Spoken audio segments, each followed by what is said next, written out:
Ce libraire du centre-ville de Loches a le sourire. 2020 s'annonçait comme une année noire, pourtant ici les chiffres sont bons. 80% de ventes en plus en décembre dernier par rapport à 2019. Au deuxième confinement, nous on a pu travailler, on était quasiment les seuls d'ailleurs dans la ville à pouvoir travailler. Je vais dire qu'on a fait un mois de novembre qui était bon. L'appel entendu, les clients se sont rués chez leurs commerçants sans faire de jaloux. Les 200 commerces du centre-ville connaissent quasiment tous un chiffre d'affaires en hausse en 2020.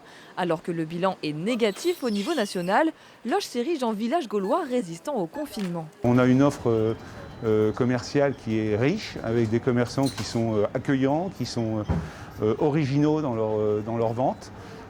Et ça attire du monde, ils savent les accueillir, ils savent les faire revenir, ils innovent dans leurs moyens de communication.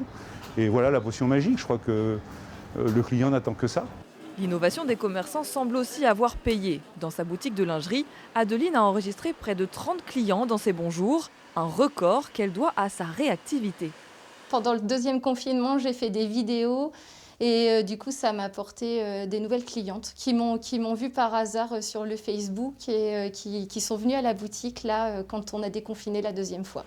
Loches profite aussi de sa situation géographique. En étant éloignée des grandes métropoles voisines, la ville fait rester ses habitants, freinés par les longues distances. Je pense aussi que ça s'explique parce qu'il y a une forme de prudence aussi. C'est-à-dire qu'on n'est pas allé forcément à Tours faire quelques courses parce que justement on se méfiait un peu de la contamination. Donc les Lochois sont restés vraiment sur leur ville et sur Loches. Municipalités et commerçants espèrent continuer sur cette lancée en 2021. La ville tient à garder son statut de deuxième pôle commercial du département.